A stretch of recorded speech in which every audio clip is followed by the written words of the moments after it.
शङ्करं शङ्कराचार्यं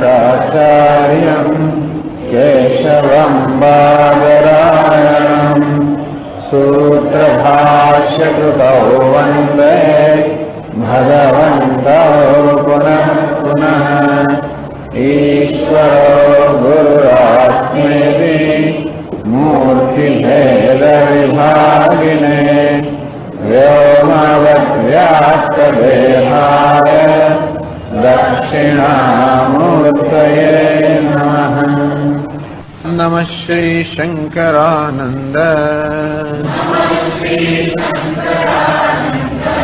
गुरुपादाम्बुजन्मने सविलास महामोह ग्राहग्रासैककर्मणे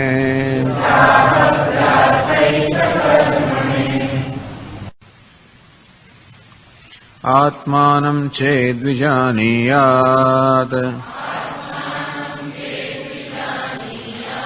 अयमस्मीति वाक्यतः ब्रह्मात्मव्यक्तिमुल्लिख्य यो बोधः सोऽभिधीयते अस्तु बोधो परोक्षोऽत्र महावाक्यात् तथाप्यसौ न दृढश्रवणादीना आचार्यैः पुनरीरणात् अहं ब्रह्मेति वाक्यार्थ बोधो यावद्दृढी भवेत् समाधिसहितस्तावत् अभ्यसेत् श्रवणादिकम्।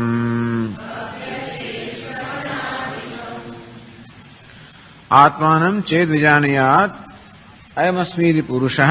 આજે વાક્ય લખ્યું છે બોર્ડ પર ઇતિ વાક્યતઃ. તો કહેવામાં આવ્યું કે આગળ બધી 7 અવસ્થાઓનું વર્ણન કરવામાં આવ્યું.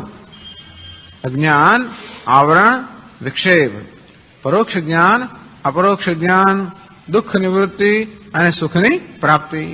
આવી 7 અવસ્થાઓનું વર્ણન કરવામાં આવ્યું. તો આ જે આ શ્લોક જેની વ્યાખ્યા આ પ્રકરણમાં થઈ રહી છે એ શ્લોકમાં આ 7માની કઈ અવસ્થાઓનો નિર્દેશ કરવામાં આવ્યો છે? તો કે 2 અવસ્થાનો નિર્દેશ કરવામાં આવ્યો, અપરોક્ષ જ્ઞાન અને શોક નિવૃત્તિ. આત્માનં ચેદ વિજાનીયાત અયમસ્મીતિ પુરુષઃ એ અપરોક્ષ જ્ઞાનનો નિર્દેશ કરે છે. કિમિચ્છન કસ્ય કામાય શરીરમ અનુસંજરેદ એ શોક નિવૃત્તિ બતાવે છે. 96મા શ્લોકમાં કહ્યું આત્માનં ચેદ વિજાનીયાત અયમસ્મીતિ વાક્યતઃ. આ જે વાક્ય છે એનાથી બ્રહ્માત્મ વ્યક્તિમુલ્લિખ્ય યો બોધ સહભિધીયતે. બ્રહ્માત્મ વ્યક્તિમ સત્યાદર્શણ બ્રહ્મ અભિન્ન પ્રત્યેગાત્મ સ્વરૂપમ. ટૂંકમાં અયમસ્મીતિ પુરુષ આ જે જ્ઞાન કહ્યું એ આત્મા અને બ્રહ્મના ઐક્યનું જ્ઞાન એનો અહીંયા આગળ નિર્દેશ કરવામાં આવ્યો. હું બ્રહ્મ છું એ પ્રકારનું અપરોક્ષ જ્ઞાન, એ અપરોક્ષ જ્ઞાનનો નિર્દેશ અયમસ્મી એથી એ વાક્ય થયો. અને આ શરીરમ અનુસંજરેત તો કિમિચ્છન કસ્ય કામાય એનાથી શોકની નિવૃત્તિ એનો નિર્દેશ થયો. હવે બીજા પ્રકારની ચર્ચા આગળ ચલાવે છે કે આપણે કહ્યું તે પ્રમાણે મહાવાક્યથી માત્ર વાક્યના શ્રવણનું પરોક્ષ જ્ઞાન થાય, પણ વિચાર સહિત જયારે મહાવાક્યનું શ્રવણ કરવામાં આવે ત્યારે અપરોક્ષ જ્ઞાન જન્મે. તો આપણે કહ્યું તે પ્રમાણે આવી રીતે મહાવાક્યનું વિચાર સહિત એક જ વાર શ્રવણ કરવાથી અપરોક્ષ જ્ઞાન જન્મે, તો પછી વધારે વાર શ્રવણ કરવાની જરૂર ખરી? પૂર્વોક્ત રીત્યા સકૃત વાક્ય વિચારાદેવ અપરોક્ષ જ્ઞાન સિદ્ધે. આગળ કહેવામાં આવ્યું તે પ્રમાણે માત્ર એક જ વાર આપણે મહાવાક્યનું શ્રવણ કરીએ અને વિચાર સહિત તત્પદ એટલે શું, ત્વમ પદ અસી, આ બધાને વિચાર સહિત એક વાર મહાવાક્યનું શ્રવણ કરીએ તો આપણને અપરોક્ષ જ્ઞાન જન્મે. તો એટલું પૂરતું નથી, વારંવાર શું આ શ્રવણ કરવાની આવશ્યકતા છે? કારણ કે બ્રહ્મસૂત્રમાં કહ્યું છે આવૃત્તિ અસકૃત ઉપદેશાદ. અસકૃત ઉપદેશાદ, શાસ્ત્ર આપણને વારંવાર શ્રવણ વગરનો ઉપદેશ કરે છે. આત્મા વારે દ્રષ્ટવ્ય, શ્રોતવ્ય, મંતવ્ય, નિધ્યાસિતવ્ય. શ્રવણ કરવું જોઈએ, મનન કરવું જોઈએ, ધ્યાન કરવું જોઈએ. એમ તમે ધીરો વિજ્ઞાય પ્રજ્ઞામ કુર્વીદ બ્રાહ્મણ.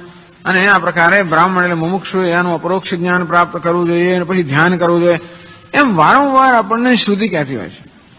એટલે વારંવાર એવું શ્રવણનું, મનનનું, ધ્યાન વગેરેનું ઉપદેશ કરવામાં આવ્યો છે શાસ્ત્રમાં. એટલે સૂત્રકારે છે આવૃત્તિ. આ અનેક સ્થળે આ પ્રકારે શ્રવણનો, મનનનો, ધ્યાનનો ઉપદેશ કરવામાં આવ્યો છે. એ પરથી આપણે કહીએ છીએ કે શાસ્ત્ર એની એવી શાસ્ત્રનું તાત્પર્ય છે કે મહાવાક્યનું એટલે શાસ્ત્રનું શ્રવણ વારંવાર થવું જોઈએ. એટલે શ્રવણ, મનન, નિધ્યાસન આવૃત્તિ અર્થાત વારંવાર આનું પુનરાવર્તન થવું જોઈએ, અભ્યાસ થવો જોઈએ, દોહરાવવું જોઈએ. એવું કેમ?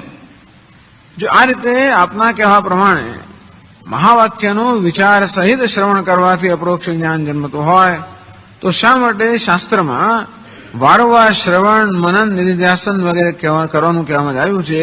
એનું શું પ્રયોજન હશે? જ્ઞાન દાર્ઢ્યાય, આ જ્ઞાનની દૃઢતા માટે. અસ્તુ બોધો પરોક્ષોત્ર મહાવાક્યાત અપરોક્ષ બોધ અસ્તુ. જરૂર મહાવાક્ય વિચાર સહિત મહાવાક્યના શ્રવણથી અપરોક્ષ જ્ઞાન જન્મે, બરોબર છે. તથાપિ તો પણ અસૌ ન દૃઢ. છતાં પણ અપરોક્ષ જ્ઞાન જન્મે તો પણ એ દૃઢ નથી હોતો. અર્થાત સબ પ્રતિબંધકમ જ્ઞાનમ, એ જ્ઞાનમાં અનેક પ્રતિબંધકો રહી ગયા હોવાના કારણે એમાં હંમેશા દ્રઢતા નથી આવતી. એવો નિયમ તો નથી. કોઈક વિરલ એવો પણ હોઈ શકે જેને એક જ વાર શ્રવણ, મનન, નિધ્યાસન દ્રઢ જ્ઞાન થઈ જેવું બની શકે. સામાન્ય રીતે નથી બનતું. સામાન્ય રીતે ઘણા બધા આંતરિક અવરોધોને કારણે બોધ છે એ દ્રઢ થતો નથી હોતો.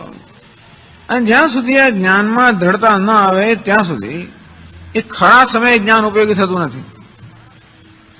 દ્રઢતા જ્યારે આવે અને વસ્તુ સહજ બની જાય તો જ આપણને જ્યારે સમય આવે ત્યારે ઉપયોગી થાય, નહીં તો ઉપયોગી ના થાય. જે વસ્તુ દ્રઢ હોય એ હંમેશા પોતાનો પ્રભાવ જન્માવે. તેથી અત્યારે હું દેહ છું, મનુષ્ય છું કે જીવ છું, આ પ્રકારનું જે વિપરીત જ્ઞાન જે દ્રઢ છે, દેહોહમ, બ્રાહ્મણોહમ, શૂદ્રોહમ, એથી હું દેહ છું, બ્રાહ્મણ છું, શૂદ્ર છું, સ્ત્રી છું, પુરુષ છું, આ દ્રઢ જ્ઞાન છે. હું બ્રહ્મ છું જ્ઞાન થયું હોય છતાં પણ એ જ્ઞાન જ્યાં સુધી આ જ્ઞાન જેટલું દ્રઢ ના હોય ત્યાં સુધી આ જ્ઞાન દેહાતો બુદ્ધિવાળું જ્ઞાન પોતાનો પ્રભાવ જન્માવવાનું અને પેલું જ્ઞાન મને હોવા છતાં પણ એના લાભથી મને વંચિત રાખવાનું. એટલે જ્ઞાનની દ્રઢતાની પણ આવશ્યકતા છે. તથાપિ અસૌના દ્રઢ. આમ શ્રવણ, મનન વગેરેથી અપરોક્ષ જ્ઞાન થયું હોવા છતાં પણ એ જ્ઞાન જો દ્રઢ નથી. શ્રવણાદિનામ આચાર્ય પુનઃ ઈરણાત. એટલા જ મારા આચાર્યોએ કહ્યું છે કે આ શ્રવણ વગેરેનો વારંવાર અભ્યાસ કરવો જોઈએ. ક્યાં કહેવામાં આવ્યું છે? તો કે વાક્યવૃત્તિના ગ્રંથમાં અહમ બ્રહ્મે તે વાક્યાર્થ બોધો યાવત દૃઢી ભવે. ચલો 8 શ્લોકો થઈ ગયા વાક્યવૃત્તિના. કયા? બીજા કેમ્પના, બીજા શિબિરના 8 શ્લોકો થઈ ગયા. અહમ બ્રહ્મે તે વાક્યાર્થ બોધો યાવત દૃઢી ભવેત. તો અહમ બ્રહ્મ એ બોધ કે અપરોક્ષ જ્ઞાન યાવત દૃઢી ભવે, જ્યાં સુધી દ્રઢ ન થાય ત્યાં સુધી સમાધિ સહિત સ્થાવત અભ્યાસય શ્રવણાધિકમ, ત્યાં સુધી શમદમ વગેરે સહિત શ્રવણ, મનનનો, નિધિધ્યાસનનો અભ્યાસ કરવો જોઈએ, વારંવાર કરવો જોઈએ. હવે 99મા શ્લોકથી આ ચર્ચા આગળ ચલાવે છે. નનુ વાક્ય પ્રમાણ જનિત જ્ઞાન અદાર્ઢ્યમ કુતઃ. બે મહાવાક્યના ઉપદેશથી જન્મેલું આ જ્ઞાન કે હું બ્રહ્મ છું અને બ્રહ્મનું સ્વરૂપ જ છે અને જ્ઞાન જેમ કે હું બ્રહ્મ છું, તો એ જ્ઞાન દૃઢ કેમ ના હોય? એમાં અદૃઢતા કેમ છે? એ જ્ઞાન નિષ્ઠા ન હોય તો કે નિષ્ઠાનો અભાવ એટલે અદૃઢતા. દૃઢતાનો અભાવ કેમ છે? એ કેવી રીતે? તો કારણ બતાવે છે કેમ એ જ્ઞાનમાં દ્રઢતા ન હોય. અર્થાત આ જ્ઞાનની દ્રઢતામાં કે જ્ઞાન નિષ્ઠામાં કયા પ્રકારના અવરોધ છે એ ગ્રંથકાર કહે છે. કેવી સુંદર રીતે ચર્ચા ચાલે છે. પેલા જ્ઞાનનો પ્રકાર કયો, આ જ્ઞાન કેવી જાતનું હોય તો વૃત્તિ વ્યાપ્તિ હોય અને ફલ વ્યાપ્તિ ના હોય એમ કહીને આ જ્ઞાન ઘટક જ્ઞાન પટક જ્ઞાન વગેરે વિષયોના જ્ઞાન કેવું વિલક્ષણ છે બતાવ્યું. હવે જ્ઞાનની દ્રઢતાની વાત કરે છે કે એ પ્રકારનું જ્ઞાન થયા પછી પણ એમાં દ્રઢતા નથી હોતી, કારણ કે કેટલાક પ્રતિબંધકો છે. એ કયા છે અને એમને કેમ દૂર કરવા એની વાત ગ્રંથકાર કહે છે. 99મા શ્લોકમાં કહે છે, બાઢમ સંતિષ્ય દાર્ઢ્યસ્ય હેતવશ્રુત્યનેકતા અસંભાવ્યત્વમર્થસ્ય વિપરીતા ચ ભાવના.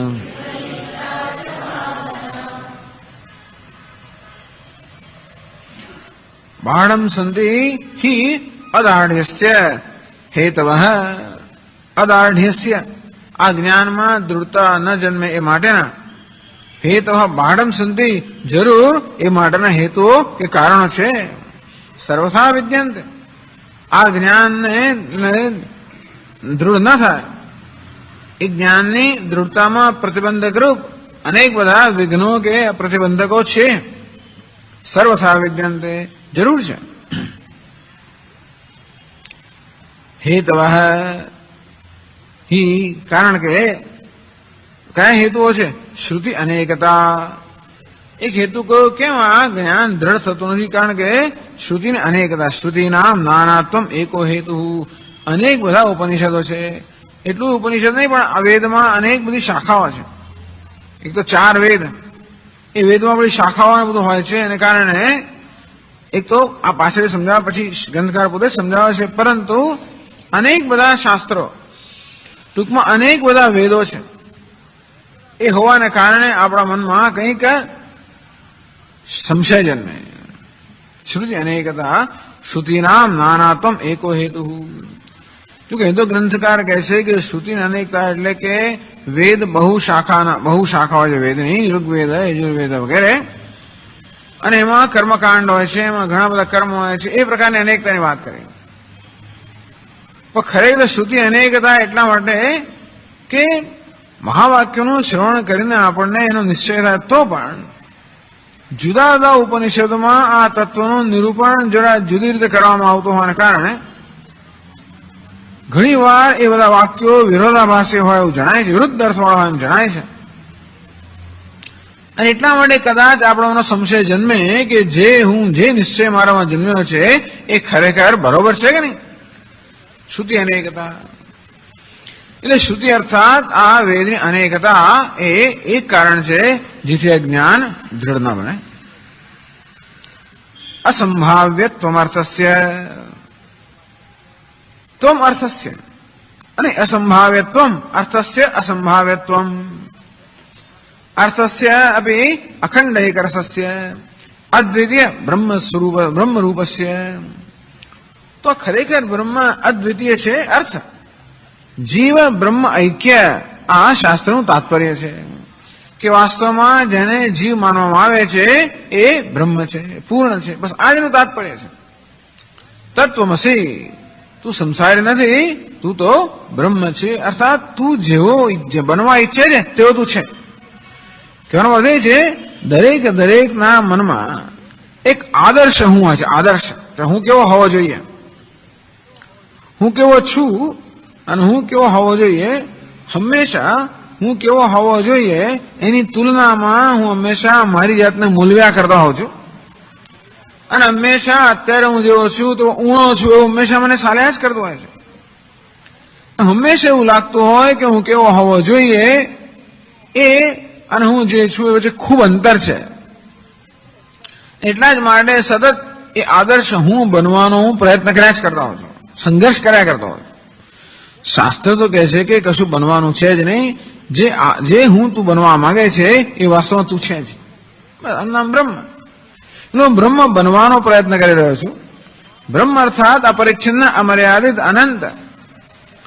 બૃહ ધાતુમાંથી બને બૃહી વૃદ્ધ આ વૃદ્ધિમાં કોઈ પ્રકારનો સંકોચ ન હોય અને મહત્તામાં સંકોચ ન હોય એ પ્રકારનું તો કે અસંકોચિત મહત્તા એટલે કે અપરિચ્છિન્નતા, અનંતતા, પૂર્ણતા. તો પ્રત્યેક મનુષ્ય અનંત કે પૂર્ણ બનવાનો સતત પ્રયત્ન કરી રહ્યો છે.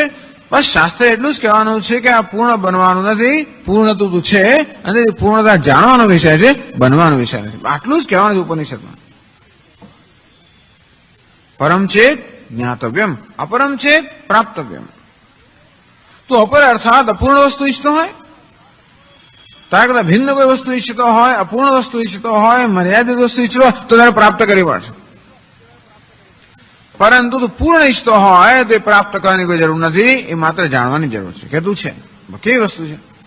અપૂર્ણતા જોઈએ તો પ્રયત્ન કરવો પડે, પૂર્ણતા જોઈએ તો પ્રયત્ન ના કરવો પડે.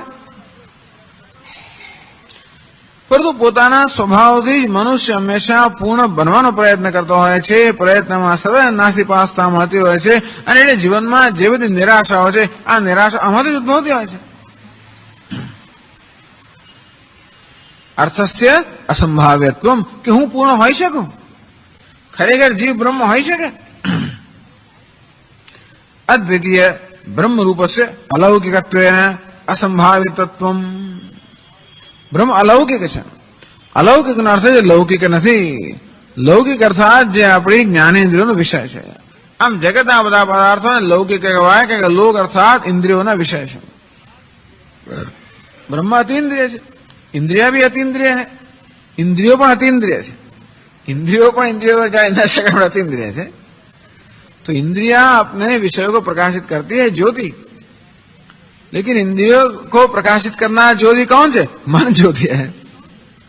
और मन को प्रकाशित करना ज्योति कौन से? आत्मा.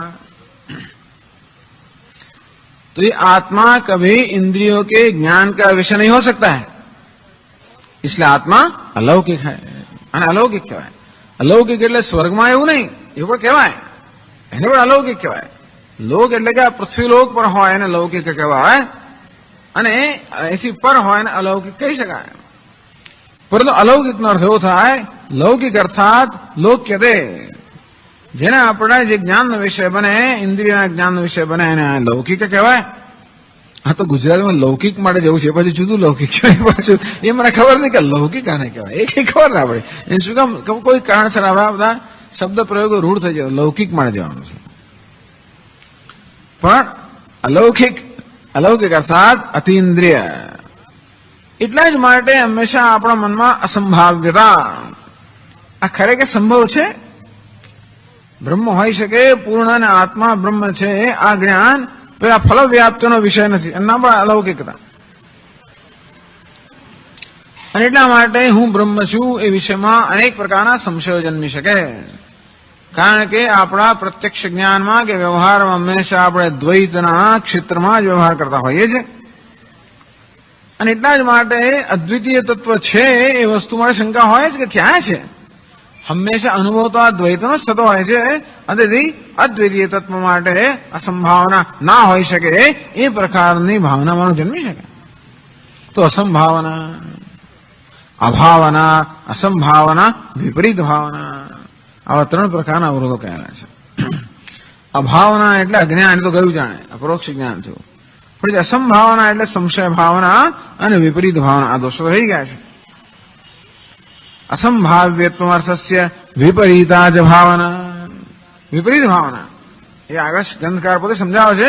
વિપરીત ભાવના, જે આત્મા નથી એને આત્મા માની લેવો, આ પ્રકારનો એક દ્રઢ સ્વભાવ થઈ ગયો છે, એને વિપરીત ભાવના, દેહાતો બુદ્ધિને વિપરીત ભાવના કહેવામાં આવે છે.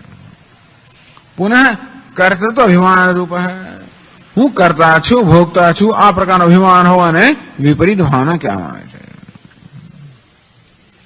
એટલે આ પણ જલ્દી જતી નથી હોતી, જલ્દી પેલો સંશય પણ જલ્દી જતો નથી રહેતો હતો અને વિપરીત ભાવના પણ જલ્દી જતી નથી રહેતી હોતી. ટૂંકમાં આ બધા પ્રતિબંધકોને દૂર કરવા માટે વ્યવસ્થિત પ્રયત્ન કરવાની જરૂર છે.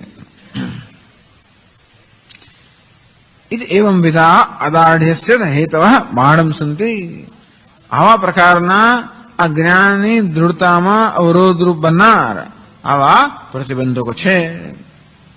અતઃ અપરોક્ષ અનુભવ દાર્ઢ્યાય શ્રવણાદિકમ આવર્તનીયમ. અને તેથી આ પરોક્ષ અનુભવ કે અપરોક્ષ જ્ઞાનની દ્રઢતા માટે શ્રવણ, મનન, નિધિધ્યાસન આ બધાનું આવર્તન કરવું જોઈએ, પુનરાવર્તન કરવું જોઈએ, અભ્યાસ કરવો જોઈએ, વારંવાર કરવું જોઈએ.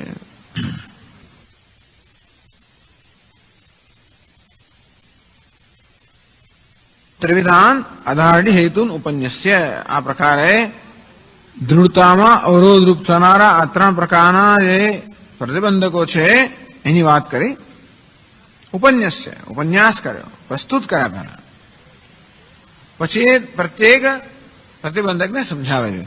શ્રુતિ નાનાત્વ પ્રયુક્ત અદાઢ્ય નિવૃત્તે. શ્રુતિ અનેકતા, શાસ્ત્રની અનેકતા એક હેતુ છે જેને કારણે જ્ઞાનની દૃઢતા થાય.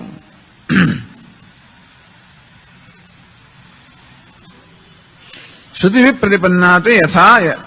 વિપ્રતિપન્નાતે યદા સ્થાસ્યતે નિશ્ચલા સમાધૌ અચલા બુદ્ધિ તદા યોગમ અવાપ્સ્યસી. ભગવાન એમ કહે શ્રુતિ વિપ્રતિપન્ના, અનેક શ્રુતિના વાક્યોને કારણે વિપ્રતિપન્ન વિરુદ્ધ પ્રકારની પ્રતિપત્તિ કે જ્ઞાન જયારે થતું હોય ત્યારે મનમાં અસ્થિરતા હોય, એ બધા મુક્ત થઈશ ત્યારે તારામાં આ જ્ઞાનની દ્રઢતા જન્મશે. તો 16મા શ્લોકમાં કહે છે શાખા ભેદાત કામ ભેદાત શ્રુતમ કર્માન્યથાન્યથા એવમત્રાપિ મા શંકીતિ અતઃ શ્રવણમાચરેદ. શાખા ભેદાત કામ ભેદાત શ્રુતમ કર્મ અન્યથાન્યથા. આ શ્રુતિને અનેક એટલે કર્મની અનેકતા. વેદની ઘણી શાખાઓ છે. ઋગ્વેદ યદૃચા એવ હૌત્રમ ક્રિયતે યજુષા અધ્વર્યવમ સામના ઉદ્ગીતમ. તો હૌત્રમ, હોતૃ નામનો જે પંડિત છે, એ હોતૃ નામનો પંડિત જે કર્મ કરે છે એ ઋગ્વેદની રુચાઓને આધાર કરતા હોય છે. યજુર્વેદના પંડિત અધ્વર્યુ કહેવાય. તો અધ્વર્યુ જે પોતે કર્મ કરતો હોય છે એ યજુર્વેદના મંત્રોના આધાર કરતો હોય છે. અને સામવેદના પંડિત ઉદ્ગાતા કહેવાય. આ ઉદ્ગાતા જે ગાન કરતો હોય છે એ સામવેદના મંત્રોથી કરતો હોય. આમ ઋગ્વેદ, યજુર્વેદ, સામવેદ, આમ વેદની અનેકતા છે, શાખાઓની અનેકતા છે.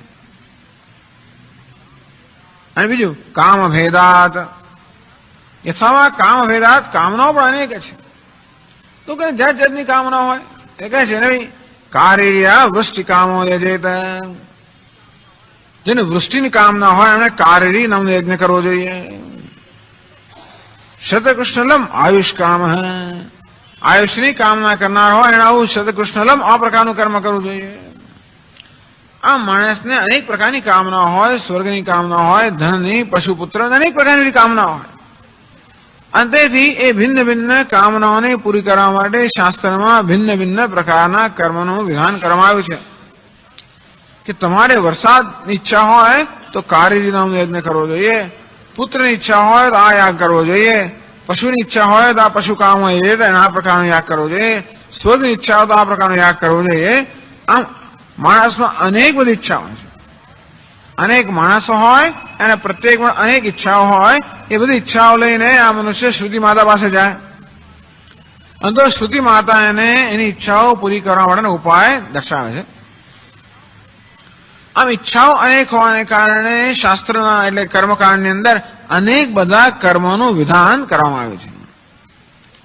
એ ઉપરાંત એક જ ધ્યેય માટે જુદા જુદા વેદમાં જુદા જુદા કર્મ વિધાન પણ કરવામાં આવ્યું શક્ય છે.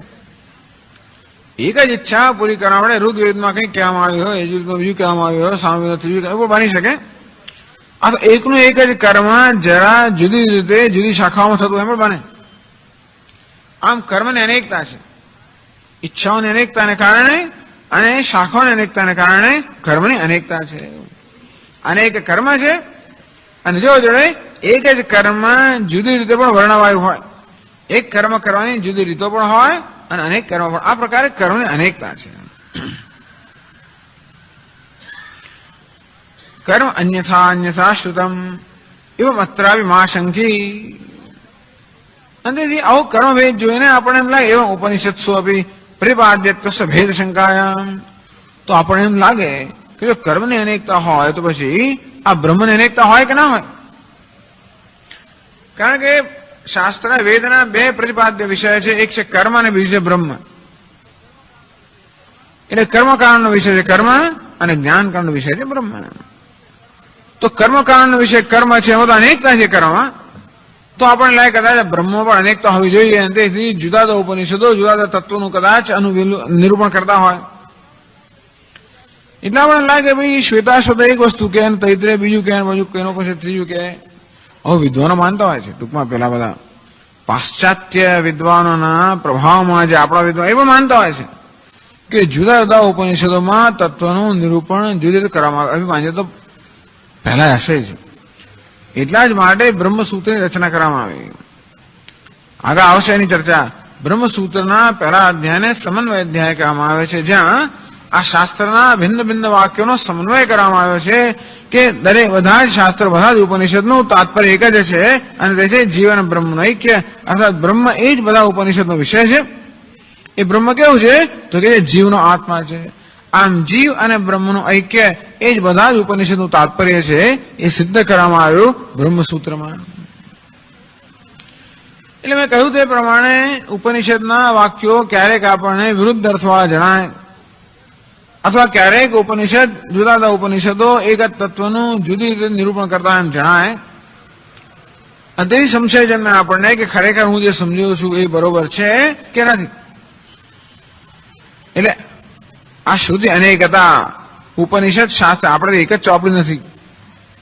બીજા બધા પંથોમાં શું એક one book, one God, one બસ એક જ બધું એક જ. એક બાઇબલ, એક ક્રાઇસ્ટ, એક સ્વર્ગનો પિતા ઈશ્વર, એક જ. અહીં તો દેવતાઓ પણ અનેક અને ઋષિઓ પણ અનેક અને ભાઈ પાછા ઉપનિષદો પણ અનેક અને પુરાણો અનેક અને કેટલું અનેક. એવું હોવાને કારણે એ બધાનો સમન્વય સાધવો બહુ અઘરો છે. એટલે આ શંકરાચાર્યની જે આપણા મઠો છે એ મઠોમાં શંકરાચાર્ય પદવી પર જયારે કોઈ વિદ્વાનને સ્થાપિત કરવામાં આવે ત્યારે એની વિદ્વત્તાની પાસે આ એક અપેક્ષા પણ છે કે બધા શાસ્ત્રોનો સમન્વય કરવાની પણ સામર્થ્ય એનામાં હોવું જોઈએ. શુચિ પવિત્ર હોવા જોઈએ, એ વ્યક્તિ પવિત્ર હોવી જોઈએ. જો શાસ્ત્રમાં પારંગત, શ્રુતિમાં સ્મૃતિમાં બધા શાસ્ત્રોમાં પારંગત હોવી જોઈએ. અને જોડે બધા શાસ્ત્રોના જ્ઞાનનો સમન્વય કરવાની પણ એનામાં દ્રષ્ટિ હોવી જોઈએ. તો આવું હોય તો નહીં તો આપણે તો વિશાળ, આપણે તો બધા અધ્યાત્મ શાસ્ત્ર કેટલું વિશાળ છે, પરંતુ એ પ્રકારની એક સૂક્ષ્મતા હોવી જોઈએ કે જેથી બધા લોકો શું કહે છે, કયા દ્રષ્ટિબિંદુ કહેવામાં આવે છે, શું પ્રયોજન છે, આ બધી વસ્તુ તરત સમજાઈ જાય આપણને. તો જ આપણે શાસ્ત્રોનો સમન્વય કરીએ. પૂર્વ પક્ષી આપણી સમક્ષ આવે ત્યારે કયા દ્રષ્ટિબિંદુથી એનો પક્ષ છે એ સમજીએ તો જ આપણે કેવી રીતે ઉત્તર આપવાનું સમાધાન કરતો સમજી શકાય ને. માત્ર પેલા પૂર્વ પક્ષીનો, હવે વર્તમાન પૂર્વ પક્ષીઓ પણ, આધુનિક પૂર્વ પક્ષીઓ, કોઈ મુસલમાન ઇસ્લામ ધર્મના આવે કે પછી ક્રિશ્ચિયન કે બધા આવે, જાત જાતના લોકો આવે, એ બધા લોકો પણ કયા દ્રષ્ટિબિંદુથી કહી રહ્યા છે અને એ બધી આપણામાં જો સ્પષ્ટતા હોય તો જ આપણે એમની સાથે વિવાદ કરી શકીએ કે આપણો દ્રષ્ટિબિંદુ સમજાવી શકીએ અને કદાચ એમને એમની સમજમાં ઉતારી શકીએ. સમન્વય એ દરેક આ કરવાની જરૂર છે. આપણે તો બહુ જ વાંચવાની જરૂર નથી. તો પુરાણોનું જાત જાતનું વાંચ કરો તો વધારે ગૂંચવડા ઉભા થયા કરે. પણ ઉપનિષદનો અભ્યાસ કરી તોય પણ એટલે સારું છે કે આપણે શાંકર ભાષ્ય સાથે કરીએ છીએ. સ્વતંત્ર ઉપનિષદનો અભ્યાસ કરવા જઈએ તો ક્યાં ને ક્યાં ગૂંચવાઈ જ જઈએ આપણે. એટલે કહ્યું શાખા ભેદાત કામ ભેદાત, આ વેદની શાખાઓ અનેક છે અને જોડે મનુષ્યની ઈચ્છાઓ પણ અનેક છે. એને કારણે આ શાસ્ત્રોમાં અનેક બધા કર્મનું નિરૂપણ કરવામાં આવ્યું છે. એવમ સંવિદ ભેદો વર્તેત, અંતે જ્ઞાનમાં પણ ભેદ હોવો જોઈએ.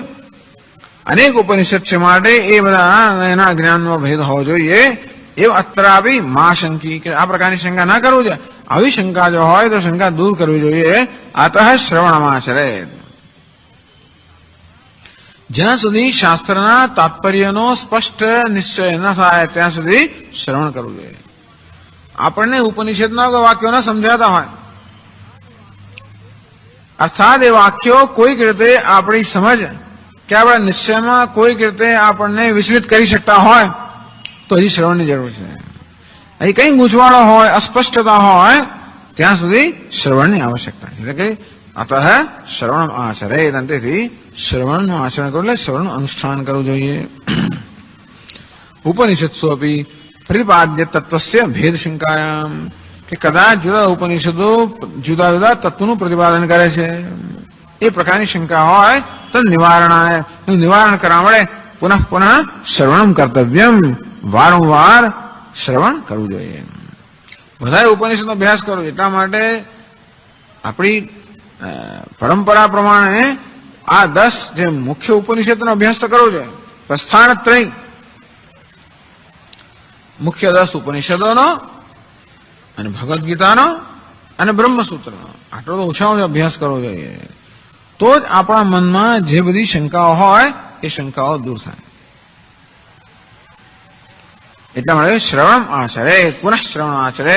વારંવાર શ્રવણનું અનુષ્ઠાન કરવું જોઈએ. તો સ્વામી આ બ્રહ્મસૂત્ર ક્યારે શીખવા ક્યારે એવું નથી. બ્રહ્મસૂત્રમાં આવી જ જતો છે આ બધામાં ટૂંકમાં. પણ એટલે એમાં જે કહેવામાં આવ્યું છે એથી પણ આપણે પરીક્ષા હોવા જોઈએ. તો આપણે જાતે ના વાંચીએ તો કશું વાંધો નહીં, પણ બધા ઉપનિષદમાં જે કહેવામાં આવ્યું છે, ભગવદ્ ગીતામાં અને આ બ્રહ્મસૂત્રમાં મુખ્ય જે કહેવામાં આવ્યું છે, આવો આપણે ગ્રંથ અભ્યાસ કરીએ એટલે આપોઆપ વધુ આવી જાય. કારણ કે આ ગ્રંથકાર આ બધાનું સમન્વય કરતા હોય છે.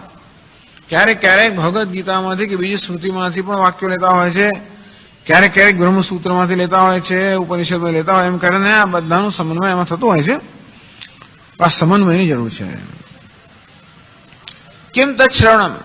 આપ કહો છો કે શ્રવણ વારંવાર કરવું જોઈએ. શ્રવણ એટલે શું? કેમ તત્ શ્રવણમ? શ્રવણનું શું લક્ષણ છે? यदि आकांक्षाया આપણે આકાંક્ષા જન્મે તો શ્રવણનું લક્ષણ કહે છે આ. ઓહો, ક્યાં પહોંચી? 101માં શ્લોકમાં, 101 શ્લોકમાં. વેદાંતાનામ શેષાણામ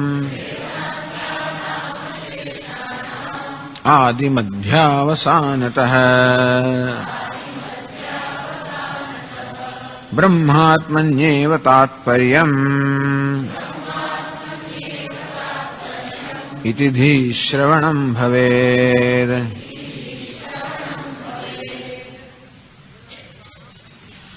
वेदांतानाम अशेषाणाम वेदांतानाम सर्वासाम उपनिषदाम બધા જ વેદાંત બધા જ ઉપનિષદ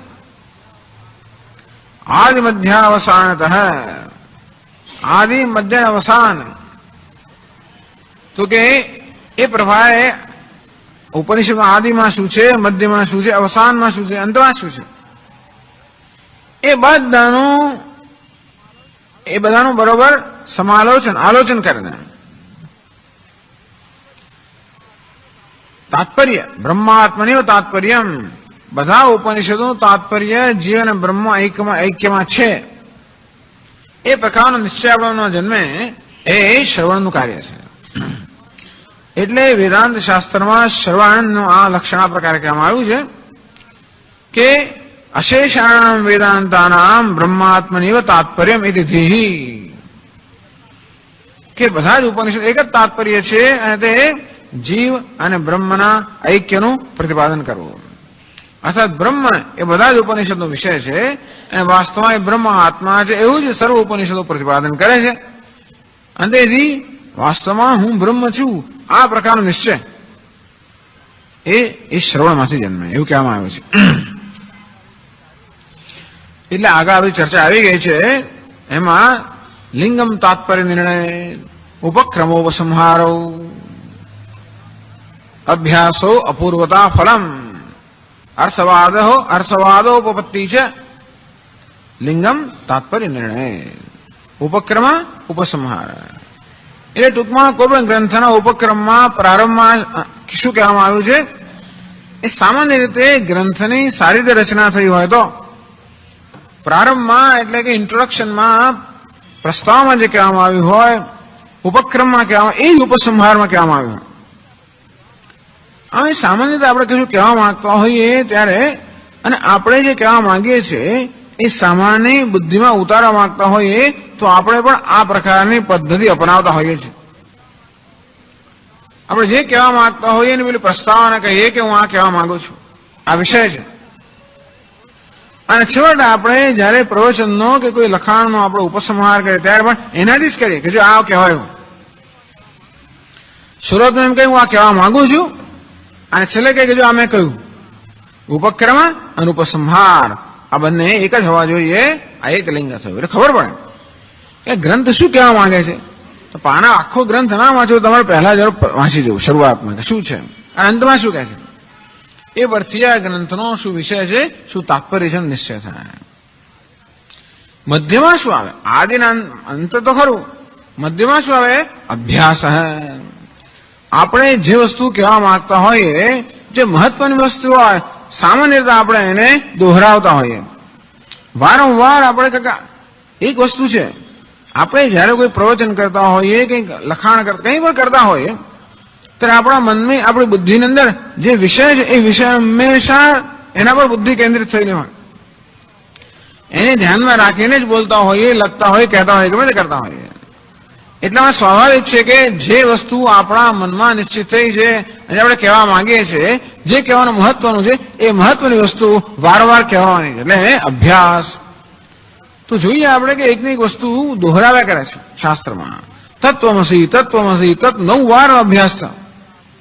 સદૈવ સૌમ્ય ઇદમગ્ર આસીત એકમેવા દ્વિતીયમ એમ કરીને ઉપક્રમ થયો. તત્વમસી શ્વેત કહેતો એમ કરીને 9 ઉપસંહાર થયો. અંતેથી આ સત, એક અદ્વિતીય સત જે આત્મા છે એ જ આ ઉપનિષદનો વિષય છે, તાત્પર્ય નક્કી થયું. અને એ જ વસ્તુ વારંવાર કહેવામાં આવે. અભ્યાસ. અપૂર્વતા. અપૂર્વતા એટલે કે આપણી પાસે જે પ્રમાણો છે, પ્રમાણથી જ્ઞાન ના થઈ શકે. પ્રત્યક્ષ અનુમાન વગેરે કોઈ પ્રમાણ આમાં કામ ના લાગે. અને મારે શાસ્ત્ર એક શબ્દ એક પ્રમાણ છે. અને તેથી અપૂર્વતા. અપૂર્વતા એટલે કે જે જ્ઞાન બીજા કોઈ પ્રમાણથી ન થાય એ જ્ઞાન અહીંથી થાય છે આપણને. ફલમ. તો ફલમ, ફલમ એટલે કે આ જ્ઞાનથી શું પ્રયોજન સિદ્ધ થાય. ધારો કે જીવના બ્રહ્મના ઐક્યનું જ્ઞાન થયું તો શું થઈ ગયું, શું પ્રયોજન સિદ્ધ થાય? તો કે મોક્ષ પ્રાપ્ત થાય. એ પછી આપણે ખબર પડે કે એનું તાત્પર્ય શું છે. અર્થવાદ. આપણે જે કહેવા માંગતા હોઈએ એની આપણે પ્રશંસા કરીએ, એને વિરુદ્ધ હોય એની નિંદા કરીએ. આપણે સ્વાભાવિક છે, બુદ્ધિના ધર્મ છે કે હું જે ઠસાવવા માંગતો હોઉં એ વસ્તુને બઢાવી ચડાવીને કહું, વધારે કહું, અને એનો જે વિરુદ્ધ હોય એને કાપવું, એની નિંદા કરવું. શાસ્ત્રમાં આવી પદ્ધતિ આપણી બુદ્ધિને ધ્યાનમાં રાખીને જ કરે છે ને. તેથી એને કહેવાય અર્થવાદ. અર્થવાદ અર્થાત આપણે જે તાત્પર્ય હોય એની પ્રશંસા, એ વિરુદ્ધ એટલે કે અહીં અદ્વૈતની પ્રશંસા અને દ્વૈત બુદ્ધિની, દ્વૈત દ્રષ્ટિની નિંદા. ઉપનિષદમાં આપણને દ્વૈત દૃષ્ટિની નિંદા પણ મળતી હોય છે. મૃત્યો મૃત્યુમાં આપનોતી એ નાનેવ પશ્યતિ. જ્યાં દ્વૈતને સત્યતા આપે છે એ મૃત્યુમાંથી મૃત્યુમાં જતો હોય છે. અવિદ્યાયામ અંતરે વર્તમાનાઃ સ્વયં ધીરાઃ પંડિતમન્યમાનાઃ દંદ્રમ્યમાનાઃ હરિયંતિ મૂઢાઃ એમ કરીને નિંદા થઈ. અસૂર્યાનામતે લોકા અંધેન તમસાવૃતા તામ સ્તે પ્રેત્યા વિગચ્છન્તિ એકે ચાત્મહનો જના એમ કરીને નિંદા. દ્વૈત દર્શનની નિંદા, અદ્વૈત દર્શનની સ્તુતિ. તો આ સ્વાભાવિક અને અર્થવાદ કહેવામાં આવે છે. અને ઉપપત્તિ એટલે યુક્તિ. યુક્તિપૂર્વક સમજાવવામાં આવે કે જીવ અને બ્રહ્મનું ઐક્ય એ જ વાસ્તવમાં યુક્તિયુક્ત છે, તર્ક સંમત છે, એ બીજું કાંઈ નહીં. અને તેથી જે વિષયનું આપણે પ્રતિપાદન કરવા માંગતા હોઈએ એને એનું સમર્થન કરતો જે તર્ક કે યુક્તિ પણ આપણે આપવી જોઈએ. ટૂંકમાં જયારે આપણે કશું પ્રવચન કરીએ કે કંઈ બોલતા પણ હોય ત્યારે 6 વસ્તુ ધ્યાનમાં રાખવી જોઈએ. તો સામાન્ય ખબર પડે કે શું કહેવા માંગે છે. ઘણી વાર અડધો કોણાક બન્યા પછી પેલો શું કહ્યું ખબર ના પડે. ટૂંકમાં ઘણી વાર માણસો ગૂંચવાઈને પાછળ જતા હોય છે. પ્રવચનોમાંથી પાછા કે શું કહ્યું આપણે સમજ ના પડે, અથવા આપણે વાત કરતા હોઈએ તો સામેવાળાને કઈ ખબર જ ને આપણે શું કહેવા માંગે છે. એટલા માટે આપણે વાત કરતા હોય ત્યારે પણ આ 6 લિંગ છે ને ધ્યાનમાં રાખવા જોઈએ કે શરૂઆત શેનાથી કરી, એનાથી જ પૂરું કરીને તો આપણે તો ક્યાં ના ક્યાંય જઈ જઈને અટકી પડે, ક્યાં શરૂઆત ખબર ના પડે. શું કહેતો હતો હું? ઘરમાં પૂછવું પડે હું શું કહેતો હતો. એવું ઘણી વાર થઈ જાય. મહાત્માનું એવું થતું હોય, આપણે દ્રષ્ટાંતોમાંથી બીજું દ્રષ્ટાંત આખ્યાન ઉપાખ્યાન જતા હતા, પછી ક્યાં આગળ ખબર ના પડે કે ક્યાં આપણે શરૂ કર્યું અને ક્યાં આવીને ભૂલા પડી ગયા. એમ વાતો કરતા કરતા ભૂલા પડી ગયા આપણાથી પણ કે હું શું કહેતો હતો. એટલે આપણે જે કહેવા માંગતા હંમેશા બુદ્ધિસ્થ એ દ્રષ્ટિમાં રહેલું જ હોય. આ માટે વારંવાર આપણું મન ત્યાં જાય, વારંવાર પછી વારંવાર બતાવે. શરૂઆત એનાથી કરે, ઉપસંહાર પણ એનાથી કરે, વચ્ચે પણ વારંવાર બતાવી દે, એને માટેની યુક્તિ પણ બતાવે, એની પ્રશંસા પણ થાય, વિરુદ્ધની નિંદા પણ થાય, અને ખબર અને કહે કે અપૂર્વતા તને બીજે ક્યાંય જાણવા નહીં મળે, અહીં જ જાણવા મળે છે. આવી રીતે તો વેદાંતાનામ અશેષાણામ આદિ મધ્યાન અવસાનતઃ આદિ મધ્ય અવસાન એ બધામાં બ્રહ્માત્મની એવ તાત્પર્યમ, બ્રહ્માત્મા છે એ દર્શનનું પ્રતિપાદન કરવું. તો કે એ એનું તાત્પર્ય દ્વારા ઉપનિષદ એક જ તાત્પર્ય તત્પરતા એટલે કે એને જેને અંગ્રેજીમાં કહે ડિવોશન, ડિવોટેડ, તત્પર છે. શ્રદ્ધાવાન લભતે જ્ઞાન તત્પર, એને જ પર, એમાં જ રત, એને સમર્પિત. બધા ઉપનિષદો એક જ વસ્તુને સમર્પિત છે. તત્વમસી તું બ્રહ્મ છે, બસ એ જ તત્વનું પ્રતિપાદન કરવું એકમાત્ર ઉપનિષદનું પ્રયોજન છે. એનું એક તાત્પર્ય છે, એ જ તાત્પર્ય છે. એટલે આપણે ઘણીવાર કહી ચૂક્યા છીએ કે કોઈ આપણને કશું કહે, કોઈ વાક્ય આપણને કહેવામાં આવે તો વાક્યનો અર્થ કેવી રીતે કાઢવો? શું શબ્દોના અર્થથી નક્કી થાય વાક્યનો અર્થ કે નહીં? વાક્યનો નક્કી થાય. વાક્યનો પ્રયોગ કરનાર જે વક્તા છે એ વક્તાનું તાત્પર્ય શું છે એ પણ નક્કી થાય કે વાક્યનો શું અર્થ કરો. આ વેદાંતી લોકો તાત્પર્યને મહત્વ આપે છે. બીજા નૈયાયિક વગેરે લોકો પાછા શબ્દને મહત્વ આપે કે શબ્દોનો અર્થ હંમેશા શબ્દ સાથે સંકળાયેલો છે વગેરે. વેદાંત કે નહીં, મહત્વ શું છે? તાત્પર્ય. શ્રુતિમાં વક્તા છે ને, ઉપનિષદમાં વક્તા છે. વક્તા એટલે ઈશ્વર, ઋષિ દ્વારા પણ કહી રહ્યા છે. તો ઉપનિષદમાં શું કહેવામાં આવ્યું છે એ ક્યારે આપણે સમજી શકીએ? જ્યારે ઉપનિષદ વક્તાનું શું તાત્પર્ય છે. આટલા બધા વાક્યો છે, આ બાદ આપણો ગ્રંથ છે, એ બધાનું તાત્પર્ય શું? તાત્પર્ય નિશ્ચય બહુ મહત્વનું છે, કારણ કે તાત્પર્યથી જ વાક્યના અર્થનો નિશ્ચય થાય, શબ્દના અર્થનો નિશ્ચય થાય. આપણે વાચ્યાર્થથી લઈને એનો અર્થ કરવો કે લક્ષણાવૃત્તિ કરવો એવું નક્કી કેવું થાય? તાત્પર્ય નક્કી થાય. જીવને બ્રહ્મના અત્યંત અભેદને જયારે પ્રતિપાદન, એવું જયારે તાત્પર્ય નિર્ણય થાય ત્યારે ખબર તત્વમસી મહાવાક્યથી ખરેખર લક્ષણાવૃત્તિનો અર્થ કરવો જોઈએ, પરંતુ આ વાચ્યાર્થથી નહીં, મુખ્ય અર્થથી નહીં. અને એટલે શંકરાચાર્ય મહાત્મા જયારે ભાષ્ય રચના કરતા હતા, આ વસ્તુ હંમેશા મનમાં હોય જ. એ જ વસ્તુ મનમાં રાખીને બધું જે લખતા હોય, જે કહેતા હોય, બધું એને હંમેશા એ દ્રષ્ટિમાં રાખીને થતું હોય. તાત્પર્ય બહુ મહત્વનું છે. તેવી જ રીતે કોઈકે આપણને શું કહ્યું, એનું અર્થ, એનું ઘટન આપણે આપણી સ્વતંત્ર બુદ્ધિથી કરીએ કે તરંગી બુદ્ધિથી કરીએ, એના કરતા એનું શું તાત્પર્ય છે એ પણ નિશ્ચય થાય. શબ્દો ગમે તે વાપર્યા હોય ને ગમે તે રીતે કહેવામાં આવતું હોય, છતાં આપણે કહેવાની પાછળ તાત્પર્ય શું છે? આવું કહ્યું એટલે એનો અર્થ ઓછો કરવાનો હોય નથી. મેં કહ્યું એટલે શું થઈ ગયું? એનો ઓછો એવો અર્થ કરવાનો હોય. તારે આમ કહ્યું પણ એટલે શું થઈ ગયું? એનો અર્થ ઓછો એવો કરવાનો હોય. મારે કહેવાની પાછળનો હેતુ આ હતો, તાત્પર્ય આ હતું. અને એટલા માટે જે વસ્તુ લખાય છે, કહેવાય છે, એનો અર્થ શું થાય નિર્ણય કરનાર વક્તા છે, બીજું કોઈ ના હોઈ શકે. હવે વક્તાને આપણે ક્યાં પૂછવા જઈએ, ઉપનિષદ ક્યાં પૂછ? એટલા માટે આપણે નિશ્ચય કરવો એનું તાત્પર્ય શું છે. એટલા માટે તાત્પર્ય નિશ્ચય મહત્વનો બની જાય છે. એટલા જ માટે જુદા જુદા આચાર્યો આ ઉપનિષદના વાક્યોના તાત્પર્ય નિશ્ચય જુદી રીતે કરે, તો બધી જુદા પ્રકારનું અર્થઘટન થઈ શકે. પણ એટલે બ્રહ્મ આત્મનેવ તાત્પર્યમ, આ બ્રહ્મ આત્મા છે એમાં જ આ બધા ઉપનિષદનું તાત્પર્ય છે. એથી ધીહી, આ પ્રકારની ધી અર્થાત આ પ્રકારનો નિશ્ચય જે છે, શ્રવણમ ભવે, અને શ્રવણ કહેવામાં આવે છે કે શ્રવણથી આ પ્રકારનો નિશ્ચય જન્મે કે બધા ઉપનિષદનું એકમાત્ર તાત્પર્ય છે કે જીવ બ્રહ્મ છે, સર્વ બ્રહ્મ છે.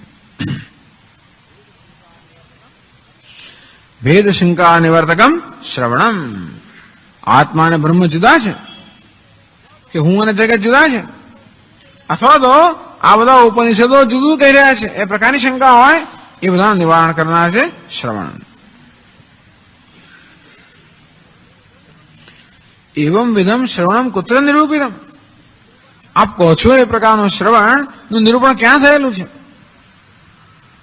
તો 102માં શ્લોકમાં કહે છે,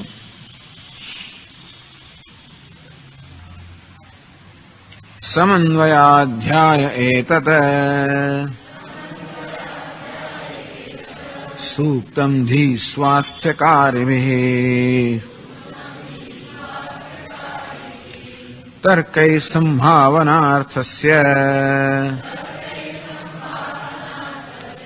દ્વિતીયાધ્યાય ઈરિતા.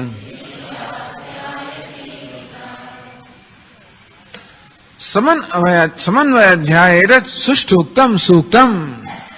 બ્રહ્મસૂત્રમાં 4 અધ્યાય છે.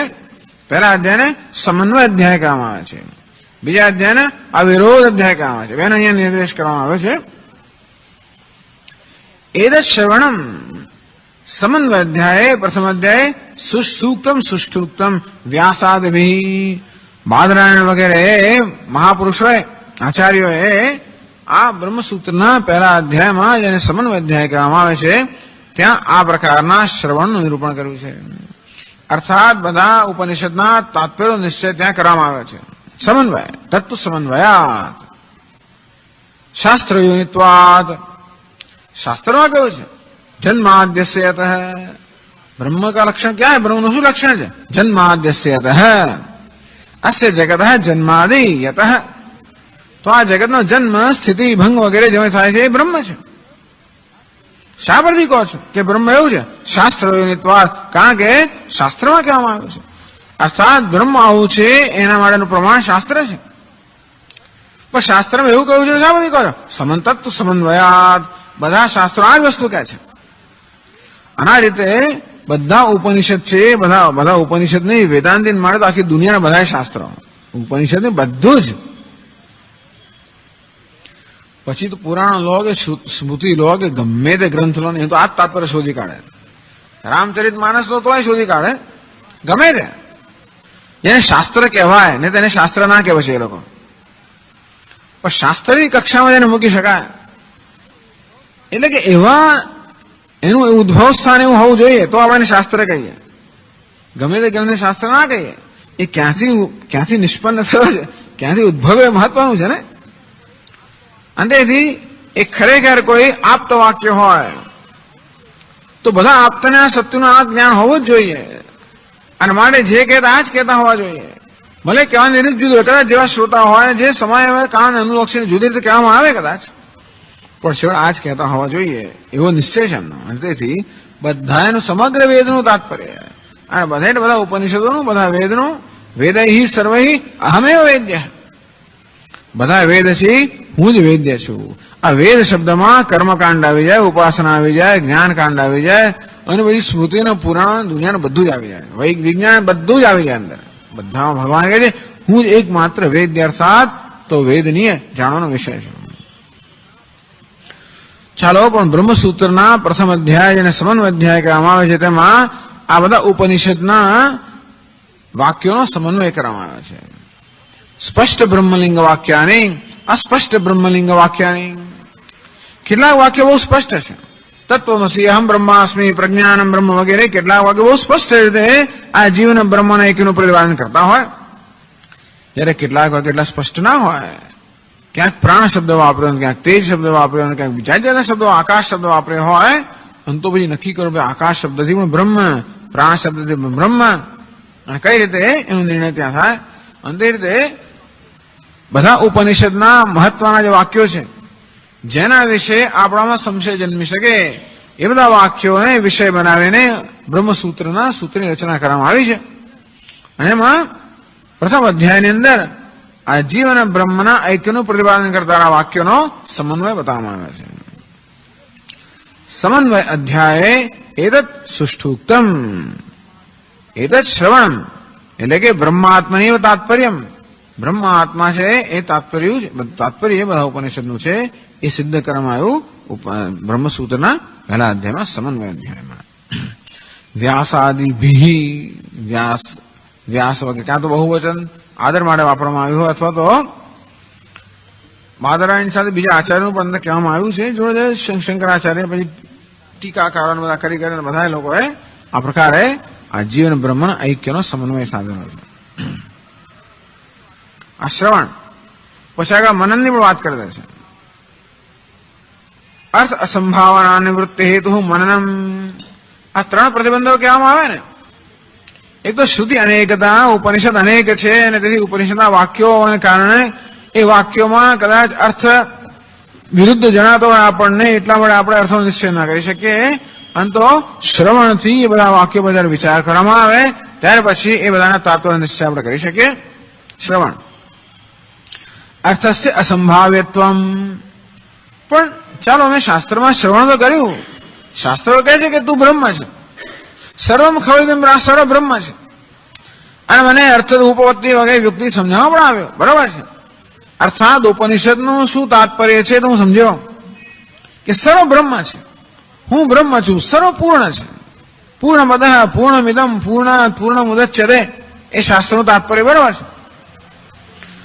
પરંતુ એ તાત્પર્યમાં અનેક પ્રકારના સંશયો જન્મી શકે.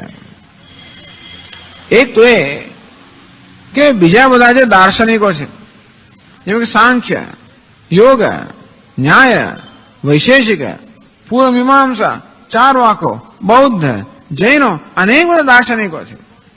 એ બધા લોકોએ તત્વનું નિરૂપણ જુદી જુદી રીતે કરેલું છે.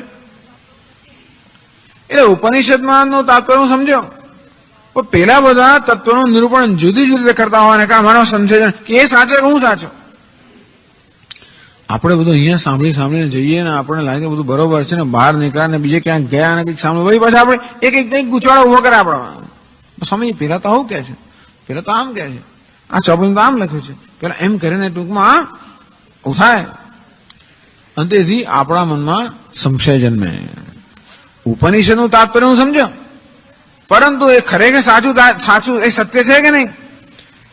ઉપનિષદ જે આમ કહે છે સાંખ્ય આમ કેમ કહે, ન્યાયશાસ્ત્ર આમ કેમ કહે છે, પેલા આમ કેમ કહે છે, એ ઉપરાંત એટલે ટૂંકમાં બીજા બધા જે દાર્શનિકો છે એમણે જે વિચારો રજૂ કર્યા છે એ વિચારો ઉપનિષદના વિચાર કદાચ જુદા હોય તો પછી એમના સંપર્કમાં જયારે આવું ત્યારે અમારા સંશય જન્મે.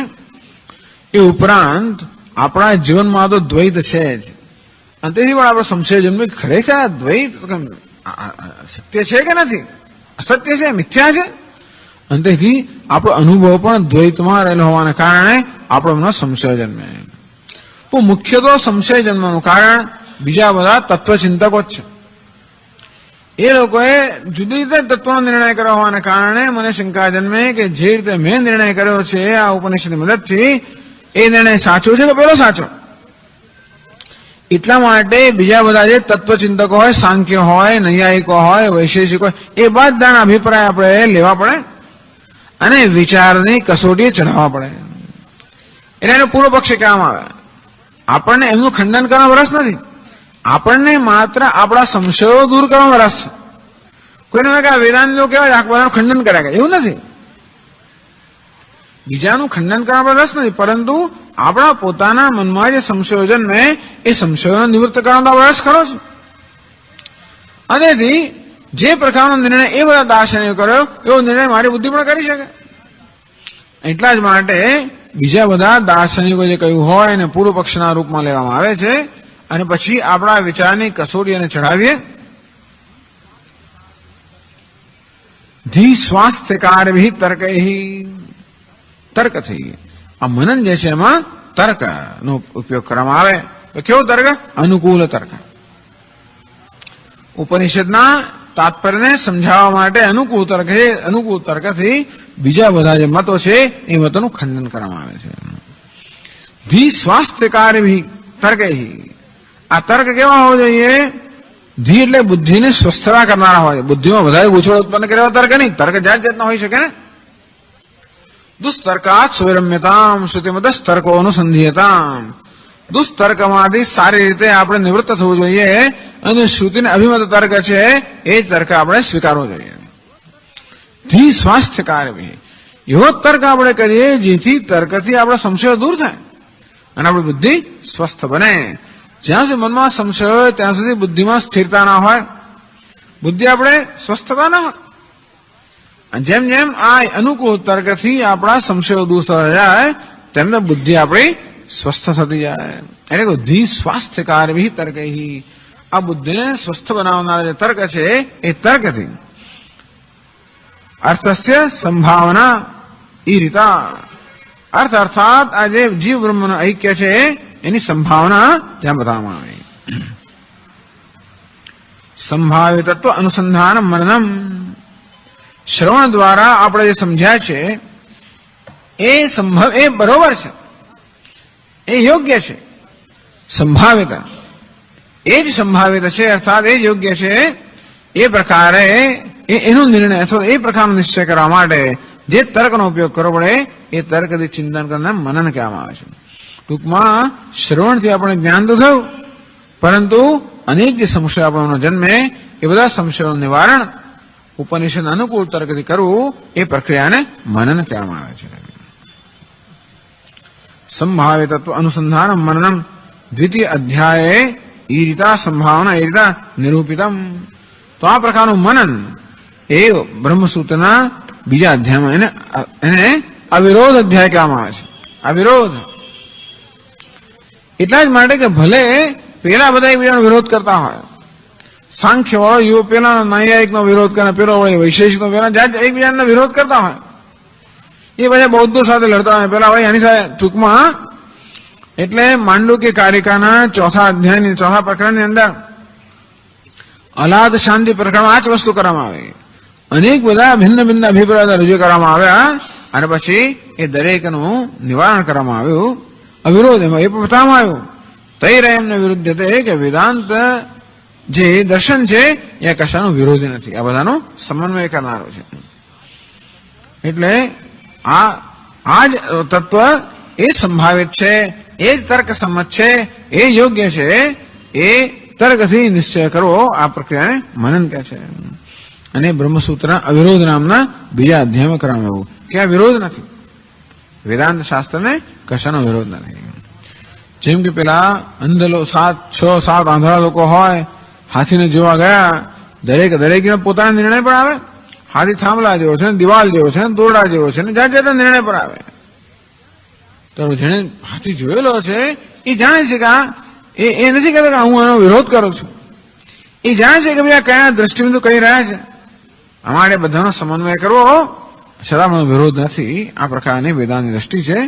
તો આ પ્રક્રિયાને મનન કહેવામાં આવે છે. એ મનનથી એટલે અર્થની અસંભાવના નામનો બીજો પ્રતિબંધક છે એ દૂર થાય છે.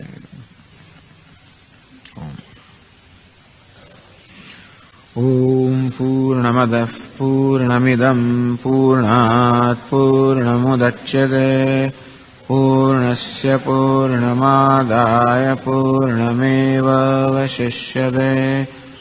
ઓમ શાંતિ શાંતિ શાંતિ.